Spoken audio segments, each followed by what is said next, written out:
वाकया बयान करने से पहले शख्सियत का तारुफ करवा दूं।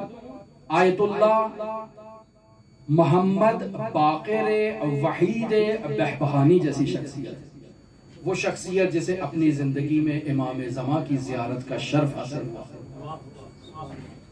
वो शख्सियत जो बहबहान में नमाज पढ़ा रही है मस्जिद के अंदर, तो नमाज के बाद वो शहर का बड़ा उस्तानदार वो रईस आता है और आकर कहता है, देखा कितना इज्तिमा था, मैंने इन लोगों को कहा है कि मस्जिद में इज्तिमा किया करो।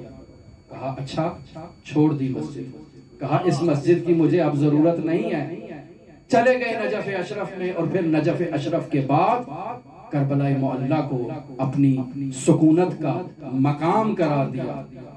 और फिर जब करबला पहुंचे, सैयदुल शुहदा के हरम में पहुंचे और देखा कि यहाँ का तो माहौल ही अजीब है, लोग तो अखबारी ही अखबारी हैं, कोई अपनी अकल का इस्तेमाल ही नहीं कर रहा।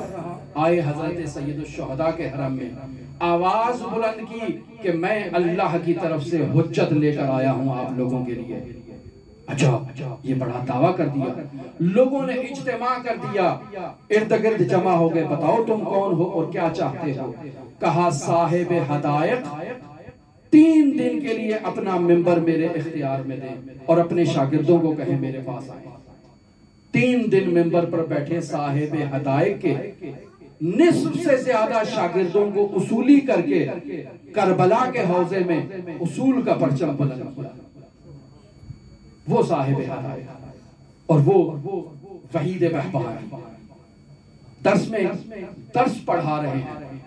दर्स खत्म हुआ, एक शख्स आया, शागिर्दों का इज्तिमा है और मरहूम वहीद बहबहानी के सामने एक कपड़े की थैली लाकर रखता है और कहता है कि इसमें जेवरात हैं, जवाहिरात हैं, ये मैं आपके लिए लेकर आया हूं, इनको आप जहां मुनासिब समझते हैं खर्च कर दें, लेकिन इनके पीछे एक दास्तान है, एक वाकया है, वो मैंने आपको जरूर सुनाना है। अच्छा बताओ वो क्या वाकया है।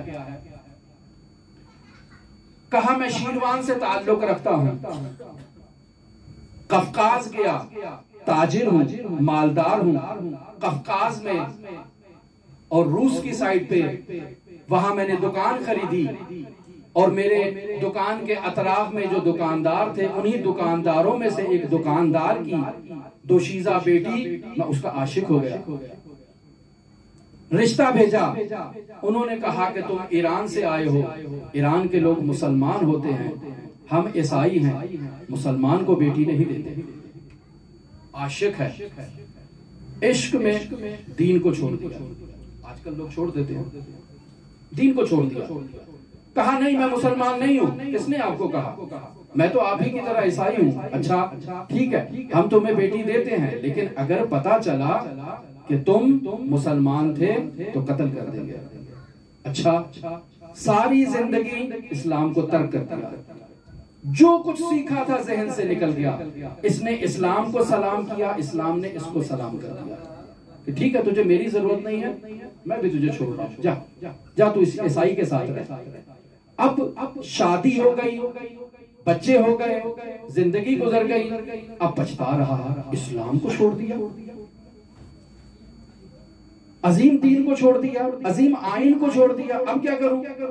अब पछता रहा है, बाज़गश्त करना चाहता है, इस्लाम की तरफ लौटना चाहता है, कुछ जहन में मौजूद नहीं है सिवाय हुसैन।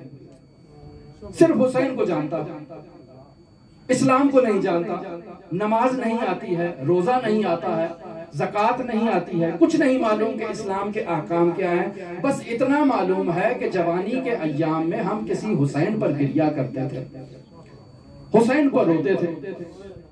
अपने घर के एक कमरे को मखसूस करता है और वहां बैठता है हुसैन इब्ने अली पर अज़ादारी के, छुप छुपा कर। अब घर में जब एक आदमी मखसूस किसी जगह पर बैठे तो खवातीन को तजस्सुस होता है। ज़ौजा आई, देखा इस कमरे से तो रोने की आवाजें आ रही हैं, दस्तक दी, दाखिल हुई, पूछा क्या माजरा है। कहा मैंने तुमसे सारी जिंदगी एक हकीकत को छुपाया है और वो हकीकत यह है कि मैं मुसलमान हूं, इस्लाम को भूल चुका हूं, लेकिन हुसैन नहीं भूला। हुसैन के साथ रसूल खुदा की उम्मत ने जो जुल्म जफा किया, मैं उस जुल्म जफा को नहीं भूला हूं, वो मुझे याद है। मैं हुसैन इब्ने अली पर गिरिया करता हूं, आजादारी करता हूं, रोता हूं। अच्छा, अब जोजा को मालूम हो गया कि ये हुसैन पर गिरिया करता है। जोजा में भी वो जज्बे की कैफियत आ गई। कहा अच्छा, आज से बरनामा ये बनाते हैं कि जब भी तुम इस कमरे में रोने के लिए आओ तो मुझे भी बुला लेना, मैं भी हुसैन पर गिरिया करूंगी। अच्छा, दोनों मियां बीवी की ये रूटीन हो गई कि दोनों हुसैन इब्ने अली पर गिरिया करते हैं। कुछ वक्त गुजरा, जोजा कहती है कि कब तक हम छुप कर गिरिया करेंगे, क्यों नहीं करबला चले जाते, हुसैन के पास जाकर रहते हैं। कब तक छुप छुपा के जिंदगी बसर करेंगे। कहा बात तो ठीक है, क्या करें। कहा जो कुछ भी है बेच दो ताकि हुसैन के शहर में जाकर जिंदगी बसर करें। कहा हमने आहिस्ता आहिस्ता अपने अम्वाल को बेचना शुरू कर दिया और फिर मेरी ज़ौजा को इसी असना में कैंसर हो गया और इसी मर्ज में वो हुसैन को प्यारी हो गई और इस दुनिया से चली गई। हमारे ससुराल वाले आए, मसीही और रसूमात के मुताबिक उसे मसीहियों के और ईसाइयों के कब्रिस्तान में दफन किया। जितने इस खातून के जेवर आलात और जवाहिरात थे उसे एक थैली में बंद किया और इसकी कब्र में उतार दिया। अब मैं घर गया, मैंने कहा ये रस्म वफा नहीं। इसने मुझे कहा था कि हमें करबला में जाकर रहना है, मैं इसे कैसे ईसाइयों के कब्रिस्तान में छोड़ दूं। मैं इसकी कब्र को खोलता हूं, इसके जसद को निकालता हूं और इसे हुसैन के पास ले जाता हूं। लिहाजा आधी रात को छुप छुपा के मैं कब्रिस्तान में आया। मैंने इसकी कब्र को खोदा तो देखा एक दियो हैकल मर्द इस कब्र के अंदर सो रहा है। उस मर्द को देखकर मुझ पर वहशत तारी हुई और मुझ पर गशी तारी हुई।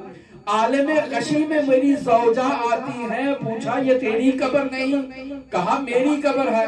तो कहा तू कहाँ है, कहा जब मुझे यहाँ दफन किया था इस शख्स को बाबू साआ के नीचे हरम हुसैनी में दफन किया था।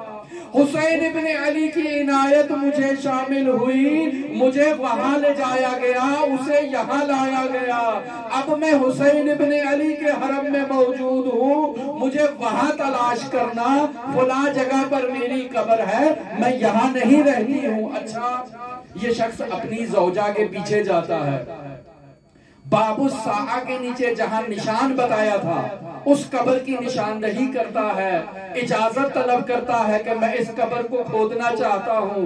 कहा नहीं खोद सकते, नब्शे कब्र हराम है, इजाजत नहीं है। बहुत फलसफे बयान करता है, बहुत दलील बयान करता है, बहुत हीलो बहानों को बयान करता है। कब्र खोदी जाती है तो देखता है उसकी ज़ौजा वहां आराम कर रही है, उससे थैली निकालता है जवाहिरात की और वहीद बहानी के पास आता है, कहता है ये वही सोने और जवाहिरात की थैली है जो मेरी ज़ौजा की थी, आप इसे अल्लाह की राह में खर्च करें, वो हुसैन के दरबार में सो रही है।